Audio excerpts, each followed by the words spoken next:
안녕하세요. 반갑습니다. 국세경력세무사 카드라 통신의 민쌤입니다. 오늘의 주제는 상속세 계산에 있어서 가장 중요한 추정 상속 재산에 대해서 실제 사례를 들어 말씀드리겠습니다. 이 사례도 억울한 사례인데요. 2남 3녀를 둔 한 가장의 이야기입니다. 어머님은 지병으로 일찍 돌아가시고 아버님도 건강이 급격히 악화되어 여행을 떠나기로 마음을 먹습니다. 부동산 일부 처분하고 예금 갖고 있는 예금 합쳐서 약 10억 원의 돈을 들고 인생의 마지막 여행을 떠나게 됩니다. 그 여행의 배경에는 자녀들의 불효도 한 몫을 합니다. 여행 중에 식당에 가서 맛있는 것도 먹고 종업원이 서빙이 좋으면 팁도 주고 또 종업원이 어렵게 보이면 조금씩 도와주기도 합니다. 그리고 돌아다니면서 시장에서 어렵게 일하시는 분들한테도 도와주기도 합니다. 그리고 소녀 가장을 만나는 경우에는 더 많은 돈을 도와주기도 합니다. 물론 그러한 경우에 카드를 쓰지 않았고 다 현금으로 모든 걸 사용합니다. 영수증을 받아놓은 것도 아니죠. 그리고 나서 그 2년여 동안 약 10억 원을 다 쓰시고 돌아가시게 됩니다.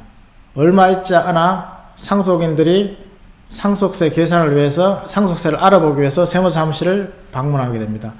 배우자가 살아계시지 않으면 5억까지는 상속세가 없다고 생각하여 물론 자기들도 부동산이 5억이 안 되기 때문에 상속세가 없을 거라고 생각하고 상담하러 갑니다. 그런데 거기서 놀라운 사실을 알게 됩니다. 아버님이 쓰신 10억 원의 돈이 추정 상속재산으로 하여 상속재산가액에 포함된다는 내용이었습니다. 상속인들은 통 이해가 되지 않았죠. 왜냐하면 자기가 쓴 것이 없는데 어떻게 그게 상속세에 해당이 되는지. 그 추정 상속재산이 상속재산가액에 포함되면 상속세가 꽤 많이 나옵니다.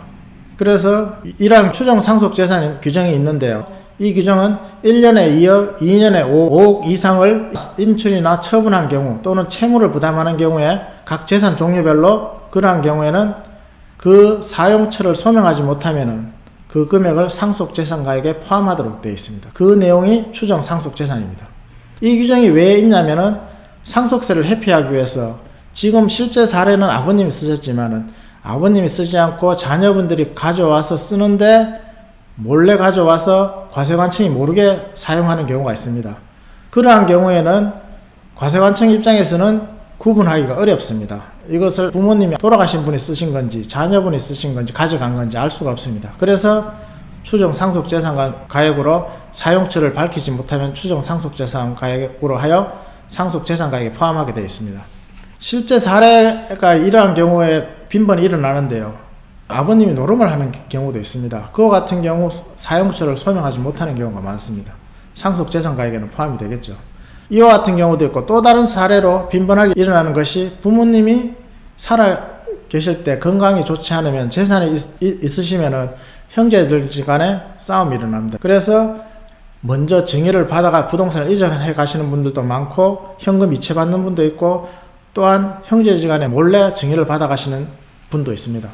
이러한 문제가 언제 터지냐면은 그때 증여받아 갈 때 과연 세무 전문가한테 상담을 받고 그걸 받아갈까요? 대부분은 그렇지 않습니다.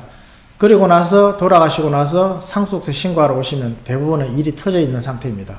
사전 증여재산도 있고 추정 상속재산도 있고 그러한 것이 나오다 보면 사전 증여재산이 있는 경우에는 증여세도 나오죠. 그 다음에 상속재산가액에도 포함이 되죠. 물론 증여세를 낸 거는 증여재산 공제로 빠집니다. 그와 같은 경우는 생각지도 못한 돈이 상속세가 많이 나오는 경우가 많습니다.